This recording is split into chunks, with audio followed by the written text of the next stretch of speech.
The battle of ideas that rages around us is communicated in words.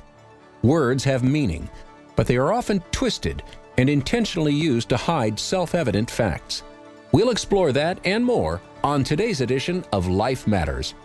Brian Johnston has served in many capacities while advocating for innocent lives, as California Commissioner on Aging, as chairman of the California Pro-Life Council, on the board of the National Legal Center for the Medically Dependent and Disabled. And now here's our host, Brian Johnston. Welcome back to Life Matters. We're your program on the right to life, on what it is, on protecting innocent life, using the law. That's what the right to life is all about. It's a legal right, and it comes to us through natural law, the laws of nature and nature's God. That's what our founders said is the basis for America's laws. Today, we're going to talk about some very simple things. I'll be honest, it's so simple you may be stunned. We're going to talk about 4 words: red, blue, choice, and overturn. I've chosen these 4 words because they're used quite a bit in American vocabulary, and in particular when it comes to the right to life debate. So we're going to explore how the media uses words and uses words to mislead people. Some folks call it semantics, but it's using words for people to come to a particular conclusion that's invalid, and yet they think it's valid. In most dystopian societies, and so that would be Brave New World, 1984, and there's been quite a few other films made about dystopian cultures, language is used on normal people to get them to go along with a different agenda. So we're going to be talking about semantics, and then more specifically, a particular branch of semantics called semiotics. And semiotics is the study of symbols. So it's even more simple than language. Symbols. You think of a stop sign. Even if it didn't say stop on it, if you saw a red octagon on a post, you would know what it means. Thankfully, it also says stop, or in other languages, halto. But the fact is that the symbol is used to communicate. And semiotics is a very important part of semantics. So we're going to start by talking about the meaning of red state and blue state. What does that really mean? Does it have meaning, or does it have some symbolism that carries a meaning that isn't quite true? And we're going to examine those words and the other words with which you're familiar. Choice. We've discussed that many times, and if you haven't thought through the irony of using choice when it comes to abortion and the different meanings that are used to bend it in different directions, then you haven't thought about this too much. And then finally, the last word will be overturn. Overturn. We've been told that Roe v. Wade has been overturned. And then many people have told me, well, it's a settled issue now.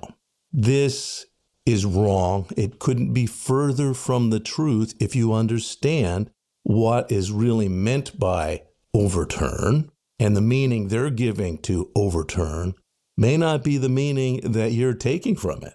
So when we come back, we're going to talk about those important things, the use of language, and why language is being used to influence your ideas. We're involved in a battle of ideas. And if you don't understand that in day-to-day life, that ideas are what propel you to action. Ideas are what motivate what you believe in. Literally, your faith is what you believe in. Ideas are the motivating factor to that. And if you do not arm yourself for the battle of ideas, then you're going to lose. Life Matters continues after this.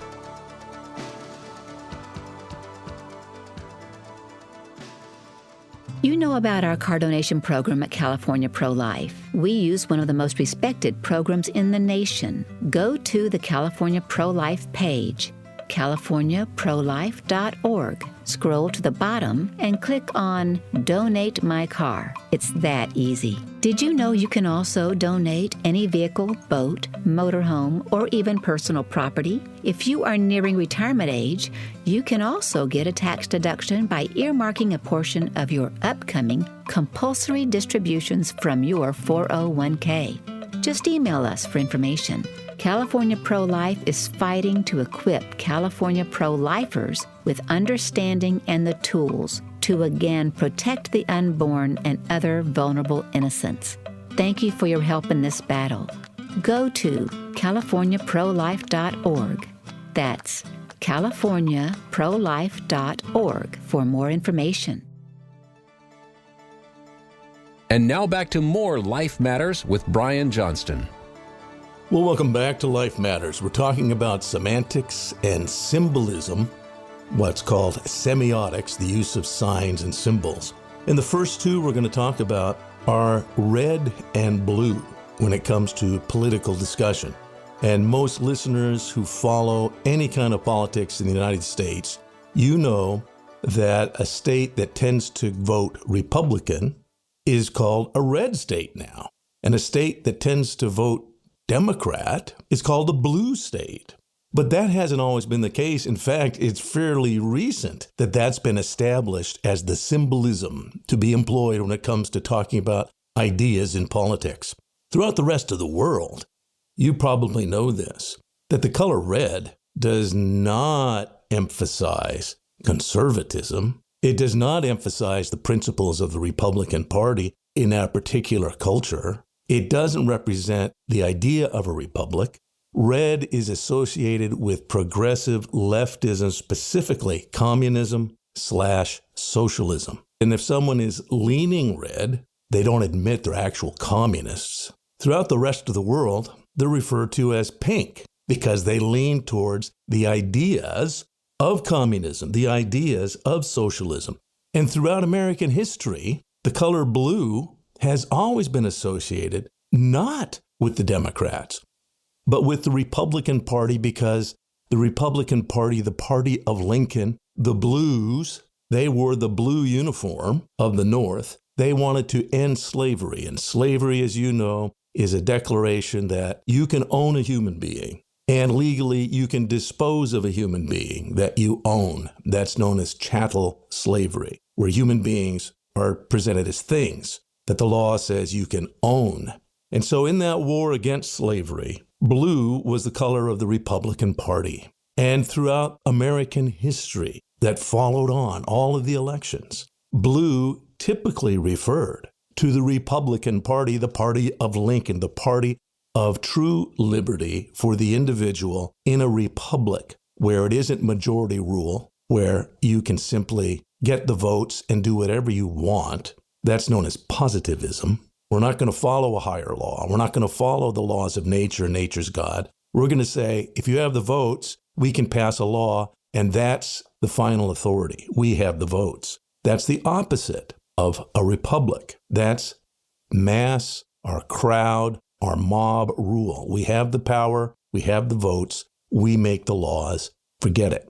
In a republic, there are higher principles that need to be followed as you do your voting, as people lift their voice. That distinction is found in having a constitution, in having representative government that can handle these things and deliberate them. And then there's votes taken based upon those deliberations. So red and blue, very important colors that are used now to symbolize particular states. Now, if you live in what they call a blue state right now, that means the Democrat Party controls it. A blue state means, oh, that's a left-leaning Democrat Party state. Now, you already know, I, for example, live in California, and I know many conservatives, people like myself, who believe in a Republican form of government and the principles of a republic. Again, the ideas are the principles that you follow higher law in your moral decisions, and that, yes, the laws of a nation have a moral dimension. So that is a Republican idea, and yet I'm told I live in a blue state. Forget about it. You're never going to win. Go home. Well, that's using symbolism rather falsely. And it's using symbolism to shut down people. And that's the goal of an oppressive form of government, of whether it be communist or any kind of oppression, is to get you to quit thinking about what you care about and surrender to the government's plan. And that's a tragedy because the media is the one, they are the agents that reinforce that message. So red versus blue, that wasn't really a political decision until officially 1980, when John Chancellor decided, let's switch things up. And he officially decided that red would stand for Republicans and blue would stand for Democrats. And for obvious reason, if you were in an election, you said the Reds are winning, people might think about that too much. They might think about what is it that the Democrat Party represents? It represents raw mass decision-making. And whoever controls that group, whoever can influence that group, that would be the media, they're the ones that are really winning. It's the red states of Marxism that is the case. But John Chancellor and members of the media did not want people jumping to those conclusions because of the symbolism of the color red. Again, throughout the world, the color red politically has always been associated now, ever since 1917, with Marxism, and even before that. But the color red stands for revolution, and arguably for the blood that flows in a revolution. So red and blue, very important words. They're symbolic words. And just the color, when you see the map after the coming election, they'll color states in. Which direction did that state go? They don't want you to associate the Democrat Party with the Reds. That's going to be very dangerous, and it might alarm you. You might start voting Republican. You might be voting for principles instead of peer pressure that the media puts on you, that you should go along with the color of your state. You should blend in. So they've changed up the significance of those colors, and you need to be aware of that. The media, you need to know, is there to manipulate you. Very rarely, unless you do your own research, very rarely are you going to get straight facts or the full story from the quick media analysis. They're hired to present a particular view, and it's critical that you question and dig deeper. Be a reader. Readers make leaders. Dig deeper. There's so much more to understand. We're going to get around now to Roe v. Wade, and as we said before, choice is a phrase you've heard many times. Choice is the argument that's made to legalize abortion on demand for any reason or no reason in particular. Just because a woman chooses the abortion, there needn't be anything wrong with that baby. There needn't be anything wrong with that mother. Her life need not be in danger. But a very famous phrase came up in the Roe v. Wade decision, and it was explicitly spelled out in the companion decision, Doe versus Bolton. And that phrase is the life or health of the mother. And in Doe v. Bolton, it's spelled out specifically that the physician, the doctor, will determine the health, and that the doctor could use any factor that popped into their brain. If they wanted to do an abortion, if they had an idea that, oh, well, this baby's healthy and the mom is healthy, but in 2 years, the mom will not emotionally be able to handle a young child. She's young, she's a teen, or she's in her early 20s, and at 22, she will not, as an unmarried woman, her emotional health won't be able to handle it. That is spelled out in Doe versus Bolton. Sociological, psychological health, any of these factors can be used in that decision. So semantics was used in Roe v. Wade and Doe v. Bolton, the companion decision, very specific, that choice was whatever the doctor interpreted as appropriate. And yes, a woman under both Roe and Doe, a woman could ask for an abortion at any time, but the decision itself, according to Doe versus Bolton, was entirely the physician's. And you should know that many radical feminists hated that. They wanted to be able to kill the baby on their own terms, using their own methods, and at any time. And radical feminists, like Ruth Bader Ginsburg, were very upset at what Roe and Doe v. Bolton actually said. Here's the quote from Ruth Bader Ginsburg. She doesn't like that doctors are the ones who are actually making the final decision when it comes to choice. It was their choice. Listen to Ruth Bader Ginsburg. Another feature of Roe is Roe really isn't about the woman's choice, is it?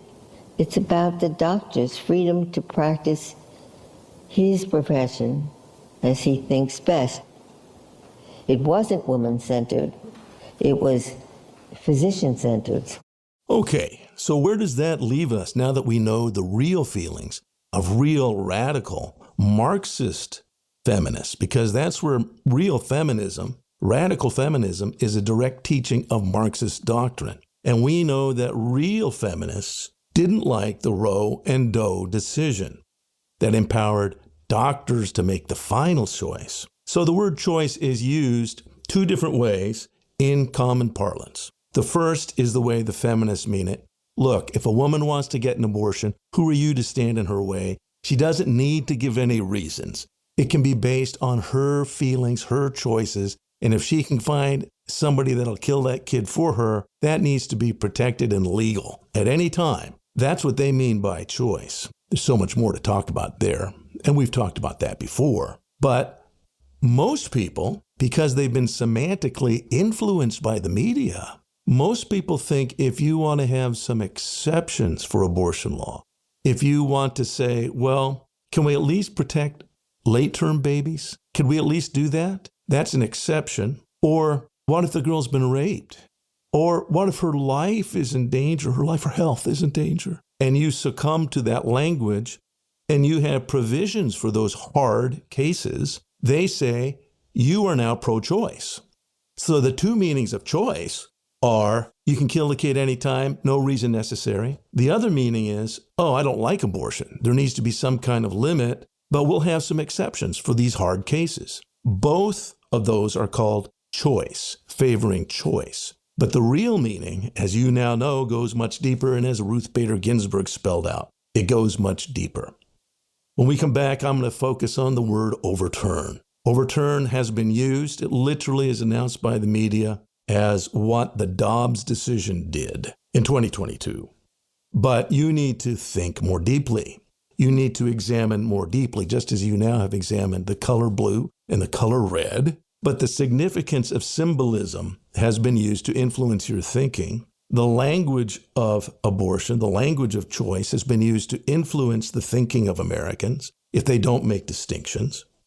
And we're going to talk about whether or not Roe v. Wade and Doe versus Bolton were actually overturned. We're going to focus on the real significance of the Dobbs decision so that you are prepared for the battle that you're in. Again, you're in a battle of ideas. And if you're not equipped to understand how ideas are used or malused, usually ideas are used against you to get you to do or to agree with something that you probably shouldn't agree with. If you're not equipped, you're going to lose. We're going to talk about the Dobbs decision. And did it really overturn Roe v. Wade? Life Matters continues after this.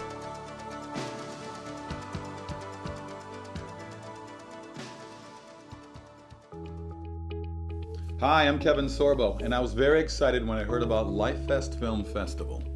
LifeFest is the film festival dedicated to showcasing films that affirm the intrinsic worth of innocent human life and the profound significance of each life. I know one of your prizes is the Capra Award, awarded to that production that best reflects Frank Capra's thematic ideal. One seemingly insignificant person can in fact change the whole world in which he or she lives. That one singular life ends up being of vital importance. I'm so glad to hear that you are cherishing that in this film festival and are committed to artfully and creatively protect the lives of those who can't possibly promote themselves. They are dependent on the love and goodwill of people like you to speak on their behalf. Well done. Find out about the exciting cultural change impacting Hollywood. Go to lifefilmfest.com. Hello, I'm Mike Lindell, CEO of MyPillow. I support this show, and I would like to offer you our biggest discounts for listening. So please go to our website, mypillow.com, and put in the promo code at the end of this message to get the biggest discounts. Again, thanks for listening, and God bless. And that promo code is LIFE. All caps, L-I-F-E, LIFE. So go to MyPillow, put in the promo code LIFE, and you'll get some wonderful discounts because Mike Lindell believes in you and in Life Matters. And now back to more Life Matters with Brian Johnston. Welcome back. We're talking about semantics in the media. We're talking about symbolism in the media. Symbolism is often used as a form of semantics. It's actually called semiotics, the study of signs. And symbols are used throughout our lives, and they influence what we do. A stop sign is a symbol, and it influences what you do. It influences a legal action that you take. And if you don't obey that sign, an agent of the court, a law enforcement officer, will say, you've broken the law. You didn't obey the signs. So semantics and symbolism are very closely related because they influence us. They influence your thoughts and your actions. And we want you to understand that. There's a great book written by S.I. Hayakawa called Language in Thought and Action. Now, he, like many other teachers, he was a professor of English. I don't agree with all of his political stances, but much of his understanding is correct. Same with Noam Chomsky, who studied language. He understood the power of language and the deeper structure of language, which is kind of what we're talking about right now. And you need to understand how language and the symbolism associated with language has influenced you. You've been told, if you're pro-life, that Roe v. Wade is overturned. I've had friends that celebrated, they called me, it's over. It is over. But nothing could be further from the truth. In many ways, they've decided they don't want to talk or deal with the abortion debate anymore because the Supreme Court started it with Roe v. Wade in 73. And now finally, in 22, the Supreme Court has ended the debate. That is a simplistic, narrow, backward view of what's happened in our history. It is a reductionism that the left and the pro-abortion advocates are using and the media is using. And if you can't see through this, then you cannot see this battle. Because this battle goes way back. And again, in my book, Evil Twins, Roe and Doe, How the Supreme Court Unleashed Medical Killing, available on Amazon and wherever fine books are sold. If you read that, you'll understand how we got our laws that actually protected babies against abortion, how they came to fruition after the Civil War, after the Blues won. The blue and grays fought, remember? And the blues represented the Republic and the Republican point of view and Lincoln's point of view, protecting innocent lives. They didn't believe that you could own a human being or be free to kill that human being. And that's the same issue now in abortion. The issues in slavery and abortion are the same issue, and you need to read about that. Again, in my book, or if you're listening to audio books, you're listening to audio stuff now, you can get the audio version online. Evil Twins, Roe and Doe, How the Supreme Court Unleashed Medical Killing. I go into the history of how those laws that were overturned in 73, how they came to pass. And it's important you understand, this has been the battle. And that battle started right on the heels of the Civil War. Once slaves were freed and you couldn't kill them, Dr. Horatio Storer, working with the American Medical Association, said, we've got to stop abortion because it's the same issue. And in England, the British, we actually are a British settlement. Most of our laws reflect those values founded in natural law and in British common law. And in England, they ended slavery long before we did. They also ended abortion long before we did because they recognized that under the principles of higher law, that's killing a unique human being, a vulnerable, unique human being that should be considered and protected by the law, not killed. And so the British ended slavery in 1801. And then later, after much debate in Parliament, in 1861, in England, they passed the Crimes Against the Persons Act, where you couldn't do abortions because this was a human baby. This was a human being that deserved protection. And that stayed in effect for many years. Dr. Horatio Storer was studying childbirth at the University of Edinburgh.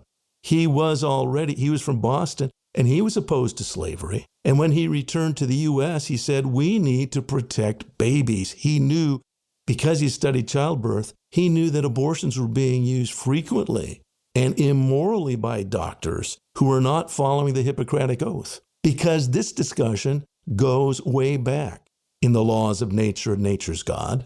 And the Hippocratic Oath, a doctor swore, I'm not going to do an abortion. In like manner, he would not kill a patient.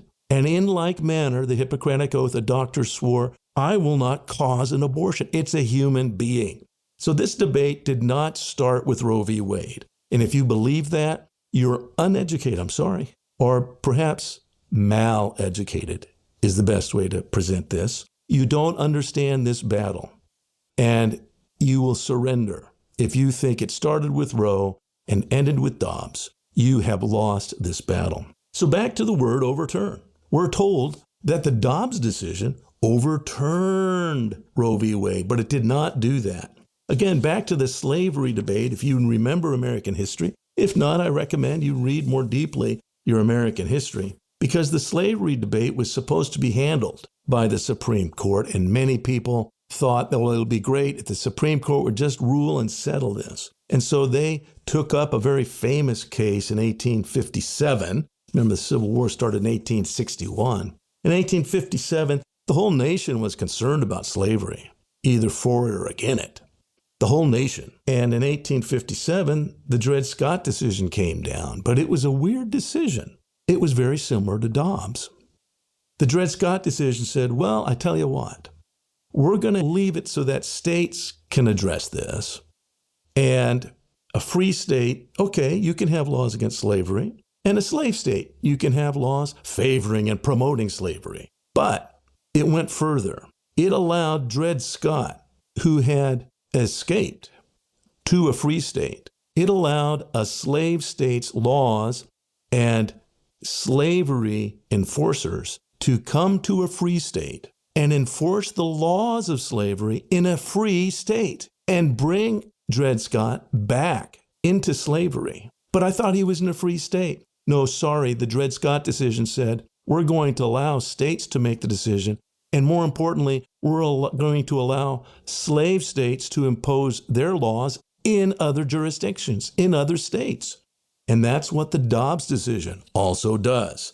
Very important to recognize that. That's why Governor Newsom parades throughout the nation and advertises in pro-life states, hey, if you're a minor and need a secret abortion, come to California. Hey, if you don't like the laws in your state, we'll pay for your trip. Come to California. We kill babies in California. So I got to tell you, if you don't see that with clarity, then you don't understand this battle right now under Dobbs. You must be involved in electing the kind of people who are going to make laws which will again protect innocent and vulnerable lives from being killed. Get involved. This is about real American civics now. And the Roe v. Wade debate is not over. Learn more about everything in today's show online at lifematters.life, where you'll find all the resources you need to protect life. Life Matters is a production of the California Pro-Life Council.